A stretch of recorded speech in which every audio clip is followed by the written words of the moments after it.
homem tinha 2 filhos, vocês.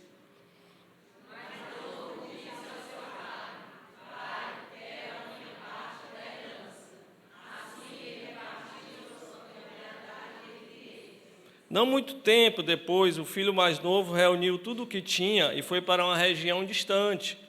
E lá desperdiçou os seus bens vivendo irresponsavelmente.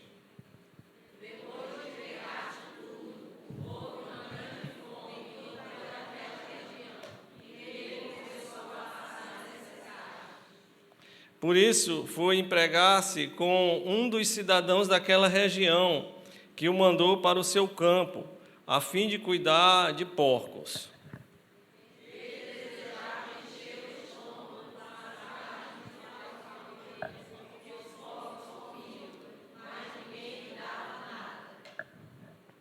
Caindo em si, ele disse: quantos empregados de meu pai têm comida de sobra, e eu aqui morrendo de fome?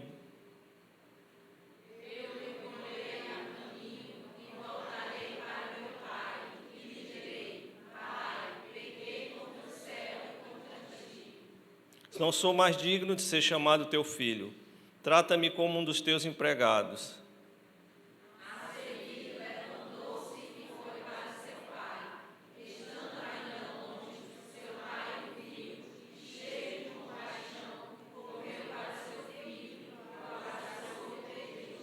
O filho lhe disse: pai, pequei contra o céu e contra ti. Não sou mais digno de ser chamado teu filho.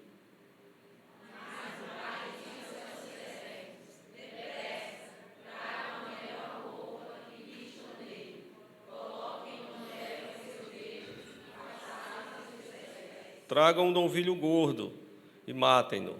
Vamos fazer uma festa e alegrar-nos.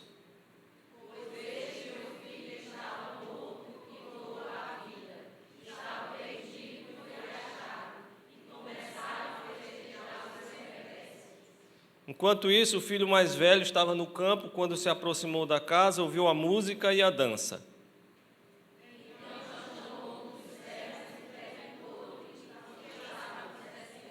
Este lhe respondeu: seu irmão voltou, e seu pai matou o novilho gordo, porque o recebeu de volta são e salvo.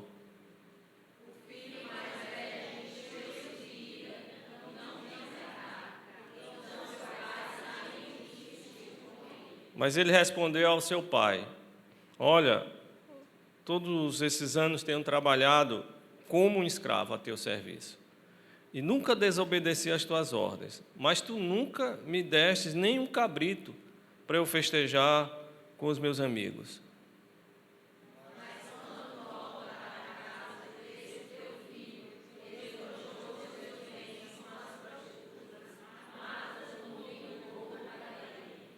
Disse o pai: meu filho, você está sempre comigo, e tudo que eu tenho é seu.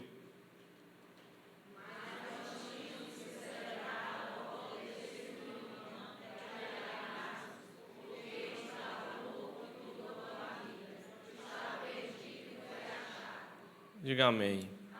Muitas pessoas, a maioria das pessoas procura se autoafirmar na vida através do que tem, através das suas posses, através do que possui, ou daquilo que fazem, se autoafirma daquilo que fazem, da sua profissão. Ou algumas pessoas tentam se autoafirmar na vida dependendo da aprovação dos outros. Hoje as redes sociais falam muito sobre isso.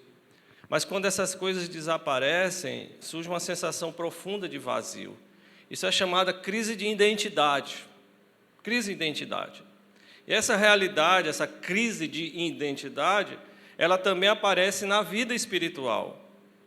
Muitos se afastam de Deus, se afastam da igreja, não porque deixaram de precisar de Deus, mas porque perderam a compreensão de quem Deus é, de quem elas são e de quem a elas pertencem. A parábola do filho pródigo, ela fala muito sobre pertencimento.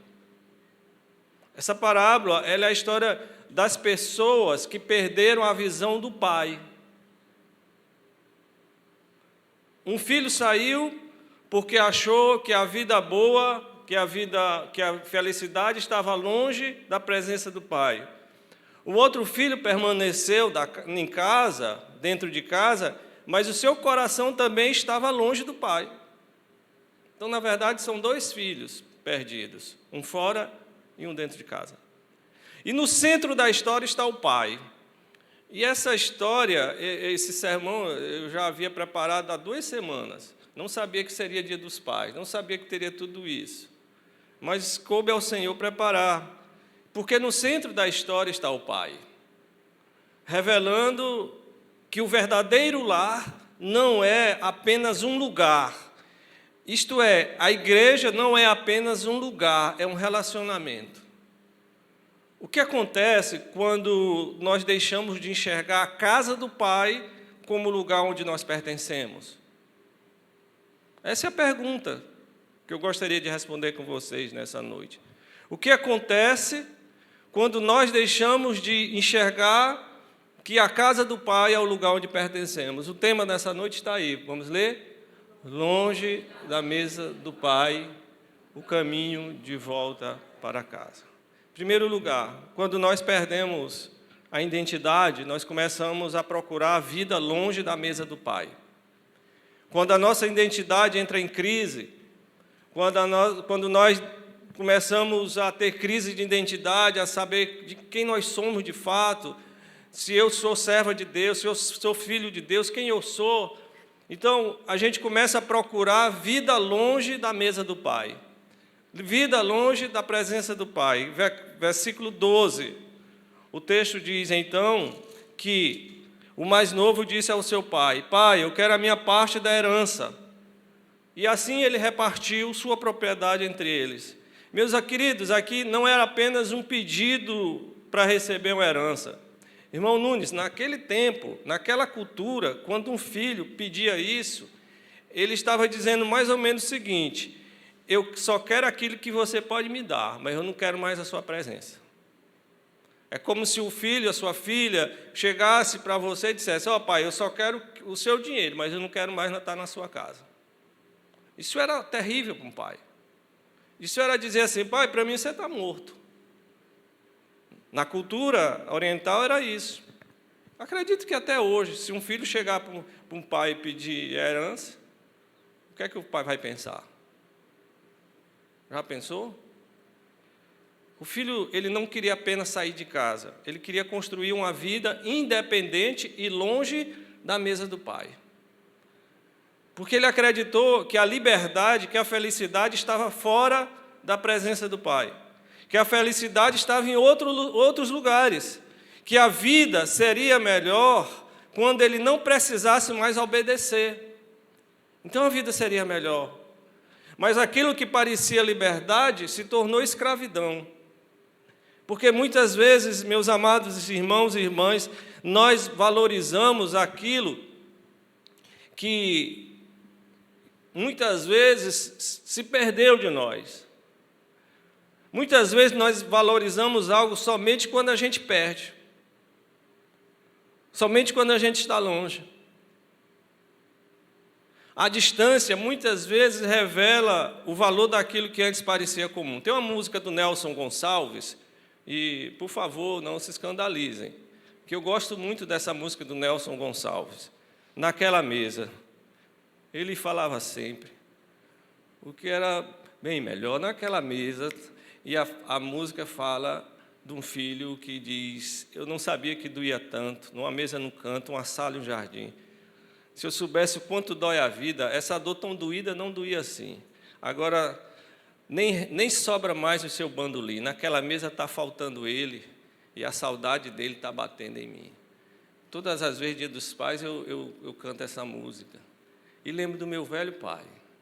E disse: naquela mesa está faltando. E hoje eu falei com um amigo e disse assim: quanto é que você daria para estar na mesa do seu pai hoje? Ele disse: eu daria a minha vida.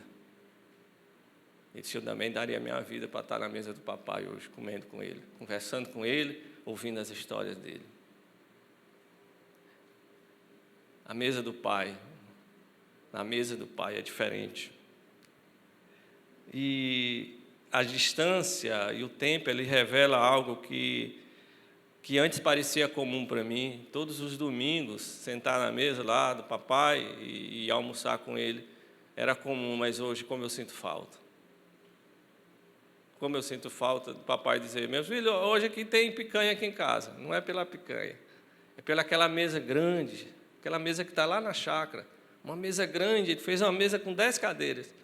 E a gente ficava ao redor da mesa lá. E a alegria dele era nós estarmos ao redor da mesa do pai. Como eu sinto falta. Mas às vezes a gente só sente falta quando a gente está longe, né? Quando a gente perde. Isso acontece com a igreja também. E muitas pessoas vivem espiritualmente como esse filho, como aquele filho. Afastam-se de Deus, afastam-se da igreja, porque imaginam que a verdadeira vida está em outro lugar. Afastam-se da igreja porque pensam que o compromisso com a igreja limita a sua liberdade. A igreja tem muito compromisso. Mas longe do Pai, longe da mesa do Pai, nós encontramos coisas que apenas prometem satisfação, mas não conseguem preencher o coração de verdade. O problema do filho não era apenas estar distante da casa do pai. O problema maior é porque aquele jovem ele perdeu a compreensão de que a casa era o lugar onde ele pertencia realmente. É na casa do pai, é na mesa do pai, onde ele realmente pertencia, a sua identidade ali era formada. Você está entendendo? Amém? Você tem buscado satisfação em lugares que Deus não planejou para você?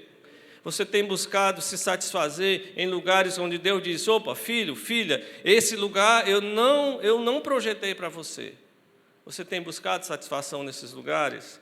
Existe alguma área da sua vida que você está tentando viver sem a presença do Pai?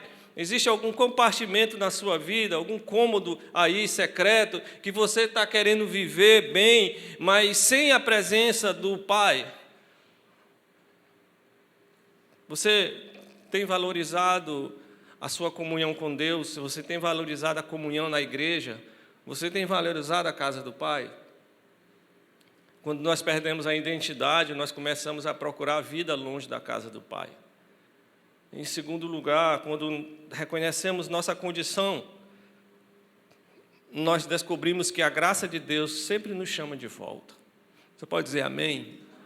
A graça de Deus sempre nos chama de volta, quando nós reconhecemos a nossa condição.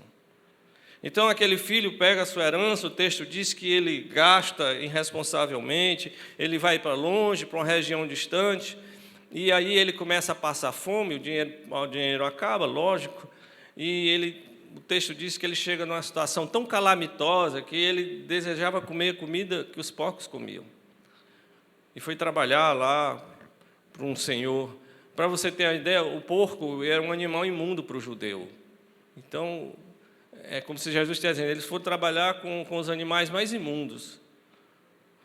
Só que no versículo 17 a chave vira. Eu queria que você lesse comigo o versículo 17, ou numa virada de chave aqui. Vamos ler?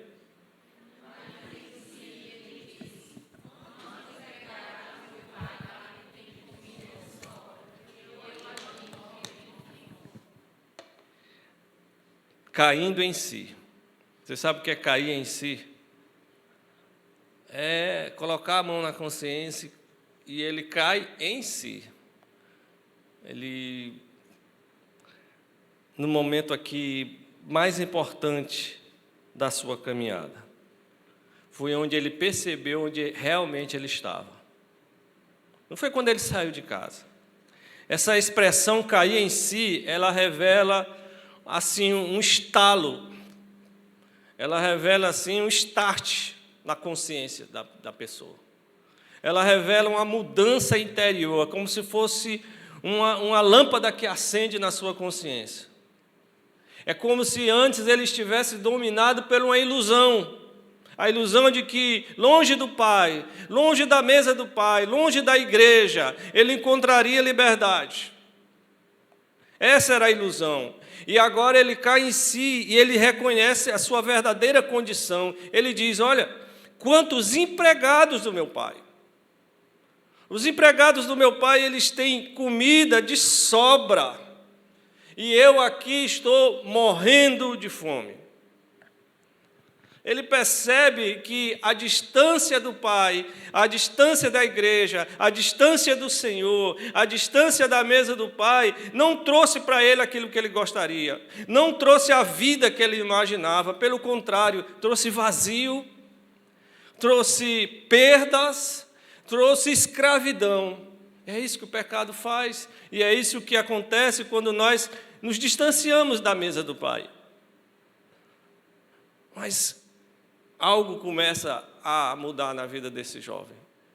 E é também algo que muda na nossa vida, o arrependimento.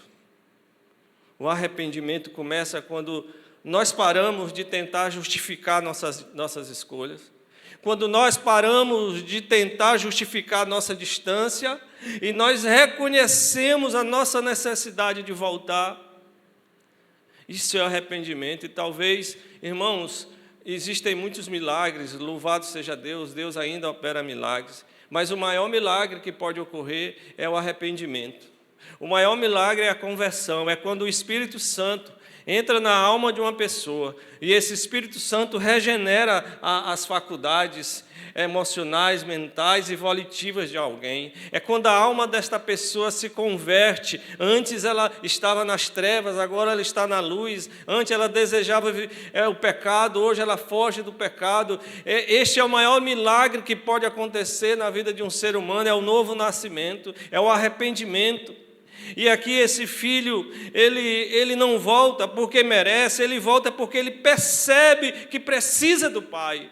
Ele volta porque ele se arrepende, realmente ele reconhece a sua necessidade de voltar. E você sabe o que é que ele faz, irmã Márcia? Ele prepara um discurso bem bonito. Ele talvez fez como o Eric. Eu vou preparar um discurso. Não, mas acho que não tem discurso nenhum. Ele preparou um discurso, veja só, versículo 18, leia por favor.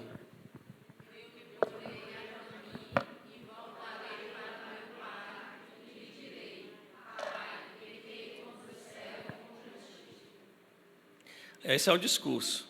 Ele diz assim: eu me porei a caminho. Ele vai pensando, eu voltarei para o meu pai. Ele bota no futuro, eu lhe direi. E qual é o discurso? Pai, pequei contra o céu e contra ti. Não sou digno. Versículo 19, vamos lá. Não sou mais digno de ser chamado teu filho. Trata-me como um dos teus empregados. Versículo 20.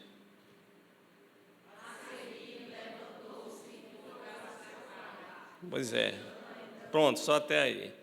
E aí ele se levanta, ele prepara um discurso, ele diz tudo, fica tudo direitinho, e ele se levanta e ele volta para o Pai. E essa é a atitude do arrependimento. Mas quando ele volta com esse discurso pronto, ele encontra uma graça muito maior. O filho decidiu voltar dizendo esse discurso. Ele estava dizendo: Pai, eu estou disposto a voltar apenas como empregado seu. Isso quer dizer, o pai era um pai rico. Isso quer dizer, Deus é um Deus rico. Pai, eu quero ser apenas o teu empregado. Porque ele acreditava que havia perdido o direito de ser filho. E, afinal de contas, judicialmente, ele anula o direito de ser filho. Ele diz: eu quero minha herança. Então, você não tem mais direito para dar nada para mim. Então, eu quero que o Senhor me trate apenas como um empregado. Eu não tenho mais direito de ser chamado teu filho. Meu irmão, preste atenção, porque isso aqui é a chave da história. Ele não conhecia completamente o coração do pai. Porque enquanto ele preparava uma explicação, o pai já se preparava para uma festa. O pai se preparava para uma restauração. Enquanto ele pensava numa punição, o pai pensava numa reconciliação. É assim que Deus te trata. É assim que Deus me trata. É assim que Deus nos trata. Versículo 20. A seguir, levantou-se e foi para o seu pai. Agora, estando ainda longe, seu pai ouviu. Aí disse assim: ei, aquele ali não é o Eric, não. Acho que ele está voltando. Está voltando, tá? E aí o texto diz que ele correu para o seu filho. Não foi o filho que correu para o pai, Alessandra. Foi o pai que correu para o filho. Naquele tempo, Dário, um homem adulto correr era vergonhoso. Cultura muito machista. Então, se um homem corresse na rua, era vergonhoso para o homem correr. Ele tinha que levantar as abas das suas vestes, e correr com aqueles vestidos. E era vergonhoso. E o pai não quer saber se ele está expondo a vergonha, porque ele estava cheio de compaixão, e ele corre ao encontro do filho. Isso é graça de Deus. Deus, ele corre ao nosso encontro. Quando você está pensando em voltar, Deus já está voltando. Deus já está assim, de braços abertos, te esperando. Essa é a beleza da graça. A graça de Deus é assim. Não é que a graça ignora o pecado, não é isso. É que a graça é maior do que o pecado. A graça de Deus, ela não nega os nossos erros, mas ela nos oferece restauração. Aquele filho esperava uma sentença. E ele recebe o quê? Um abraço. Ele esperava uma sentença. Cabra sem vergonha. Tu gastou meu dinheiro todinho com as prostitutas, agora tu vem com a cara mais limpa. A gente não falava isso? A gente falaria. A maioria falaria. Agora tu vem, né? Depois tu gastou meu dinheiro todinho com as prostitutas. Pois tu vai ficar trabalhando aqui como empregado. Deus não nos trata assim. Oh, glória a Deus. Deus é um Pai amoroso. Deus é um Pai amoroso. Irmãos, o filho começou o discurso. Ele disse: pai, pequei contra o céu e contra ti, não sou mais digno de ser chamado teu filho. Ele não terminou o discurso. Não, mas o pai disse a seu servo: depressa. Tipo assim, cale, meu filho, tragam a melhor roupa e vistam nele. Coloquem um anel em seu dedo e calçado em seus pés. Tragam um novilho gordo e matem-no. Vamos fazer uma festa e nos alegrar. Aleluia. Pois esse meu filho estava morto e reviveu. Ele estava perdido e foi achado. O pai não quer saber de discurso. Para aí, não quero. O texto diz que ele abraça, ele beija seu filho. Isso é a graça de Deus, é a beleza da graça de Deus. Nós voltamos muitas vezes para a igreja, voltamos muitas vezes para Deus pensando: como é que nós vamos convencer a Deus a me aceitar? Mas descobrimos que Deus já está nos esperando há muito tempo. Você está entendendo? Às vezes as pessoas permanecem longe de Deus porque elas acreditam, porque até o diabo fez elas acreditarem, que elas foram longe demais, elas pensam que não tem mais perdão para elas, elas ficam envergonhadas, acham que erraram demais. Meus queridos, preste atenção, o Pai, ele não recebe pessoas perfeitas, ele recebe pessoas arrependidas. Igreja não é lugar de gente perfeita, igreja é lugar de gente arrependido. Igreja é um lugar onde as pessoas encontram uma graça restauradora de Deus. Não é um lugar onde as pessoas fingem não ter problema, mas é uma família de pecadores alcançados pela misericórdia e pela graça de Deus. Isso é igreja. Existe alguma área na sua vida que você precisa colocar diante do Pai? Você tem dificuldade de acreditar que Deus pode te restaurar? Deus pode te restaurar. Sua atitude com os outros revela a graça do Pai. Você se alegra com o retorno daqueles que estão longe. E é o terceiro e último lugar. Eu gostaria de mudar o nosso foco para o segundo irmão, o irmão mais velho. e talvez esse estivesse mais perdido do que o primeiro, porque estava dentro da casa do Pai, mas continuava perdido. Quando nós entendemos o coração do Pai, nós aprendemos novamente o valor de pertencer. Então, aquele pai coloca um anel, significava o anel era o anel, o sinete da família. Cada família tinha um anel. E pega o anel aqui da família Medeiros. Coloca calçado nos seus pés. Por quê? Porque escravo não tinham calçados. Os escravos andavam a pé. Ele disse, você não vai ser escravo, você vai ser filho. Coloca sandália nos seus pés. Tragam a melhor roupa, tira essa roupa fedendo a porco, colocam a melhor roupa. Outra coisa, tragam o novilho gordo. Versículo 23, eu gosto demais dessa expressão. Essa expressão me delicio. Versículo 23, tragam o quê? Um novilho gordo, é isso? Ou, quem é professor de português sabe que é o artigo definido. O novilho gordo, ele tinha um nome. Ele era diferenciado, não era um novilho gordo. Era o novilho gordo. Ele tinha um nome, ele tinha uma mancha, ele tinha um sinal. É aquele, é o novilho gordo, é aquele só para ocasião especial. Esse é para casamento, esse é quando o menino casar, quando a Carol casar, é o novilho gordo. É o novilho gordo. Tragam o novilho gordo e vamos matar. E vamos fazer uma festa, e vamos nos alegrar. Aí acontece algo, versículo 32. Versículo 28. E o filho mais velho encheu-se de ira e não quis entrar, então seu pai saiu e insistiu com ele. Olha aqui o amor do pai.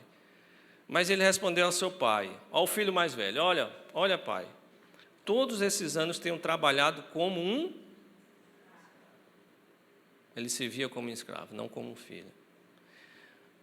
Ao teu serviço, e nunca desobedeci às tuas ordens, mas tu nunca me deste nem um cabrito, nem um bode, nem uma ovelha, para eu me festejar com meus amigos. Mas quando volta para casa esse teu filho, ele fala assim, esse teu filho, ele não fala meu irmão. Esse teu filho aí, que não é meu irmão, quando volta esse vagabundo aí, é assim. Quando volta esse perdulário aí, quando volta esse irresponsável aí, o que é que ele diz? E não é muitas vezes que o povo da igreja não fala, mas pensa, depois que volta esse pecador aí, agora tu é crente, depois que fez... agora eu sou crente mesmo. Porque Deus vai buscar e salvar aquele que estava perdido. Eu estava perdido e fui achado. Mas nunca me deste ter um cabrito para eu festejar com meus amigos. Mas quando volta para casa esse teu filho que esbanjou os teus bens com as prostitutas, matas o novilho gordo para ele. O problema era o novilho gordo. Porque representava algo especial, irmãos. Era algo especial. Olha a palavra do Pai. Irmãos, na verdade, Tim Keller, onde tem um livro, Deus Pródigo, aconselho a ler. Ele fala que essa parábola não é do filho pródigo, essa palavra é do Deus pródigo. Porque o centro dessa parábola é o pai, não são os dois filhos. Veja o pai se relacionando com outro filho. Leia, por favor, versículo 31.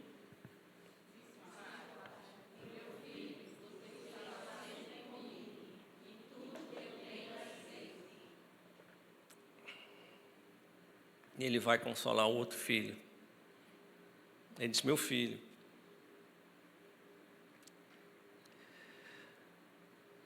A parábola, ela revela que não havia apenas um filho perdido, havia dois. O primeiro estava longe da casa. O segundo estava dentro da casa, mas longe do coração do pai. O filho mais velho, ele obedecia, queridos, ele trabalhava e ele permanecia, mas a sua relação com o pai era uma relação baseada na obrigação, na lei, não em amor, não em afeto. Ele não enxergava o seu irmão como irmão, como família. Ele via apenas que aquele não merecia receber a graça de Deus. E aqui Jesus revela algo profundo para nós nessa noite. É possível você estar dentro da igreja e ainda assim não compreender o coração do Pai. E ainda assim não entender o amor do Pai. O filho mais velho, ele perdeu a alegria de pertencer. Ele não se sentia mais pertencente àquela família. Ele se sentia como escravo. E quando ele vê a festa pelo retorno do seu irmão, a sua reação não é de alegria, a sua reação é de indignação.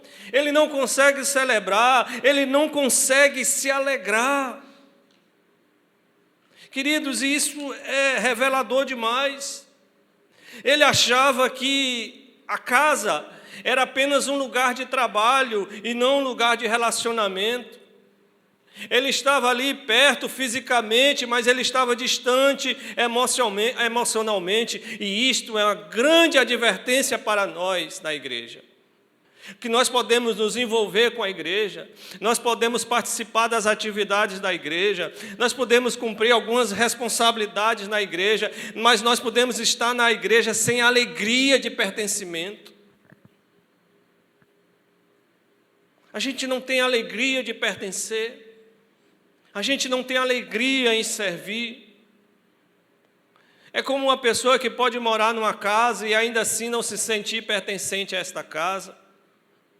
É uma pessoa que conhece talvez cada cômodo de uma casa, cada rotina, cada detalhe, mas ela não experimenta amor naquele ambiente. Isso é uma crise de pertencimento, meus amados. Às vezes eu olho para alguém na igreja e eu vejo o olhar triste, e aquele olhar, eu sei que não é um olhar de pertencimento. Eu falei no domingo passado que quando uma pessoa decide sair pela porta ali da saída, é porque o coração dela já decidiu sair há muito tempo. Ela não se alegra, ela não festeja, ela não celebra, ela não participa, é por obrigação. Pertencer é mais do que estar presente. Pertencer a uma igreja é mais do que você frequentar um culto, é você estar conectado com as pessoas, é você estar conectado com o ambiente, é você estar conectado com as atividades, é você estar conectado com a comunidade. É muito sério. A crise do pertencimento na igreja é assim. Algumas pessoas estão afastadas porque saíram, tudo bem, mas outras estão afastadas mesmo dentro da igreja. Estão presentes, mas sem alegria. Servem, mas sem amor. Participam, mas não têm comunhão. E o Pai tem nos chamado para algo muito maior. Deus tem nos chamado para algo muito maior. Ele não quer apenas pessoas trabalhando na casa. Ele não quer pessoas apenas aqui servindo como escravos. Ele quer pessoas desfrutando do seu relacionamento, da sua mesa, comendo com Ele na sua mesa. A igreja, queridos, não é apenas um lugar onde nós fazemos as coisas para Deus. Se você acha que seu ministério é fazer coisas para Deus, o seu ministério vai se tornar enfadonho, pesado, chato. Ministério não é isso. Igreja não é isso. Não é apenas um lugar onde você faz coisas para Deus.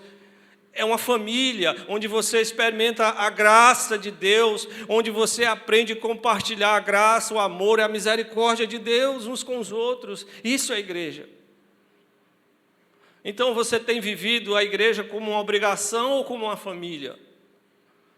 Como um lugar onde você vai simplesmente para um culto ou uma família onde você pertence? Você consegue se alegrar com a restauração das outras pessoas? Você consegue se alegrar quando Deus salva alguém? Você consegue se alegrar de verdade, no fundo do seu coração? Você consegue se alegrar? A sua presença aqui na igreja, ela demonstra o quê? Demonstra pertencimento ou demonstra apenas uma participação?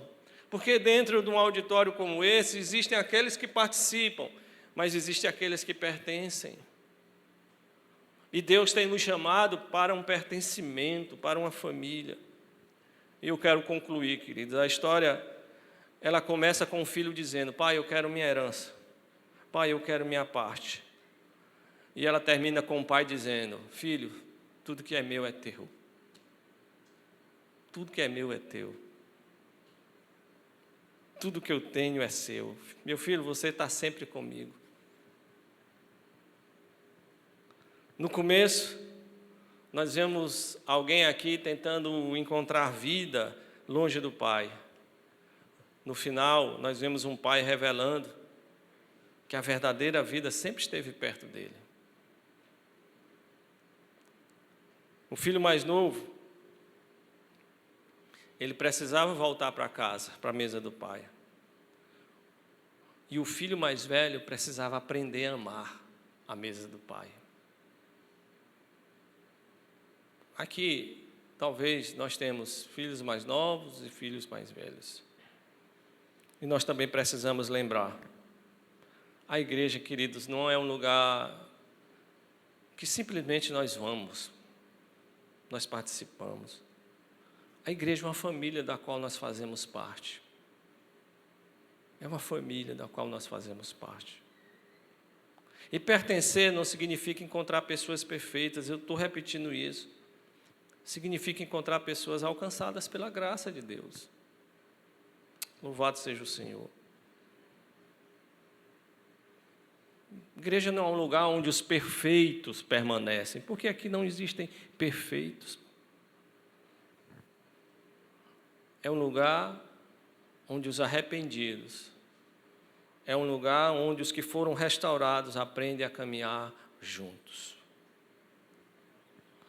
Nessa noite, o Pai continua chamando aqueles que estão longe. Ele diz: voltem para casa, voltem para a mesa do Pai. Voltem para a mesa do Pai. Aos que estão dentro, ele diz: aprendam novamente a alegria de pertencer. Sentem na mesa. Sentem à mesa. Sentem à mesa. Pare de viver fugindo. Sente à mesa. Sentar à mesa significa comunhão. Quando eu sento à mesa, eu estou dizendo que eu estou em comunhão com aquelas pessoas. Quando eu não sento, eu estou dizendo, eu não quero comunhão com essas pessoas. Mesa do Pai. O Senhor tem nos chamado. Nós entendemos o coração do Pai quando nós descobrimos que nós não estamos apenas visitando a casa do Pai, nós moramos nela. Nós pertencemos a ela. E essa casa, ela tem uma mesa preparada para cada um de nós. O convite do Senhor nessa noite é que você sente à mesa do Pai. Assim, eu não sei, eu tinha esse costume de sentar à mesa do meu pai. Aos domingos e às vezes, no final da tarde, eu passava lá para tomar um café. E eu sentava à mesa do Pai e ouvia as suas histórias, as suas piadas. Porque na mesa do Pai, a comida com fartura. No mundo aí fora, a comida de porcos. O que o mundo tem para oferecer para nós é comida de porcos. O Senhor, nessa noite, Ele nos convida, talvez aqueles que estão longe, voltar para a casa do Pai.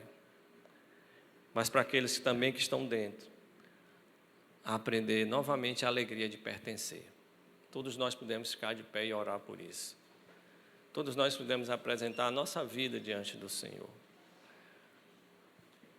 Tudo começou, feche seus olhos. Tudo começou quando aquele filho, ele cai em si. Quando ele reconhece, eu estou nessa situação porque eu escolhi estar. Eu estou nessa situação porque eu resolvi sair da casa do Pai. Não foi o Pai que me expulsou, mas o Pai me deu a liberdade para fazer a escolha. Eu pedi, Ele não insistiu, Ele disse: meu filho, você quer? Então vá. Eu não lhe proíbo de ir. Mas quando aquele filho cai em si, ele ele reconhece que na casa do Pai havia dignidade, na casa do Pai havia amor, havia paz verdadeira, na casa do Pai havia tudo aquilo que ele estava procurando longe. E ele encontra compaixão, ele encontra abraços, ele encontra alegria, ele encontra festa, ele encontra graça. Ó Deus, mas havia aquele outro pai que talvez seja como alguns de nós aqui, que estão dentro da casa, mas não desfrutam da presença do Pai. Não vê a igreja como um lugar de pertencimento, como uma família, mas é simples lugar para ir, para fazer as coisas. Não experimenta a graça de Deus, não aprende a compartilhar a graça com os outros. Não vive em família, não consegue se alegrar com a alegria do próximo. Ó Deus, nós rogamos por uma igreja que demonstra pertencimento, não apenas participação.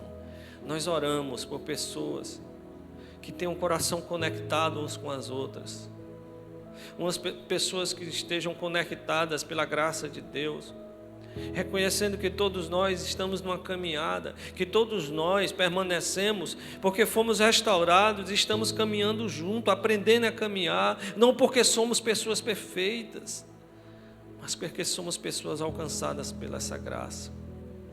Mas tudo começa, Pai, quando nós decidimos voltar para a casa do Pai. Quando nós tomamos uma atitude de dizemos, Pai, eu pequei contra o céu e contra Ti. Quando nós nos levantamos e nós partimos para a casa do Pai. Quando a gente se levanta e vai. Quando a gente se levanta e vai. Que nessa noite, Pai, pessoas que precisam reconhecer isso, se levantar e ir ao Pai e dizer, Pai, eu pequei contra Ti, Senhor. Eu pequei contra Ti. Eu tenho certeza, Pai amado, que o Senhor está com a festa preparada, Senhor. O Senhor está com a festa preparada, o Senhor está com anel, o Senhor está com roupas, o Senhor está com sandálias, o Senhor está com o novilho gordo, o Senhor tem alegria para festejar o regresso. Oh, Espírito Santo de Deus, é por essa igreja que eu oro, não um lugar que nós vamos, mas uma família da qual nós fazemos parte. Pessoas nessa noite possam, ó Deus, tomar suas decisões. Pessoas nessa noite possam experimentar a poderosa graça de Deus. Diga assim, Senhor Jesus, que a Tua palavra produza em mim fé para que eu possa tomar decisões na minha vida, para a glória de Deus. Amém, amém. Aplaudo o nome do Senhor.